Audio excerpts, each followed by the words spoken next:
Wrist aiming versus arm aiming has long been debated, but in reality it's not so clear cut, and a balance between the two proves to be most effective. As with anything aiming related, there will always be outliers who perform best with other setups, but for the majority of players the following advice holds true.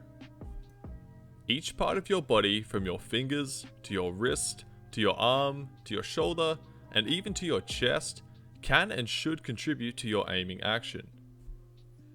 The fingers are great at controlling these smallest aiming movements. Much like with handwriting, the fingers specialize in small and very precise movements.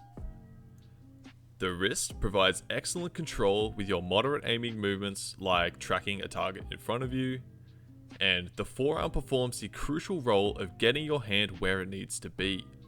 Most of your aiming is done with the hand and the wrist, as they have the greatest control over the mouse, but all of this control is useless if you can't acquire and stick with a target.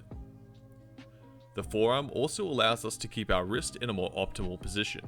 You typically don't want to be pushing the range of motion of the wrist for a few reasons. Firstly, there is a limit. If you hit it, you can't aim any further in that direction without arm movement. Secondly, the further out you go, the more skewed the mouse sensor gets, which throws off your aim. For example, when at this limit, to aim directly to the left, moving the mouse left no longer works as it aims upwards, and instead you have to awkwardly pull down the mouse due to the orientation of the mouse sensor. Allowing your wrist to move with your forearm can keep the wrist in a more optimized position. You also have the upper arm, shoulder, and chest to provide stability and control, and to also help power the arm through larger aiming movements when swiping the mouse. Choosing to aim with only the wrist or only the arm is choosing which tools to remove from your aiming toolkit. Each muscle and joint can serve a purpose, so using them in harmony and playing to their strengths is a great way to improve your aim.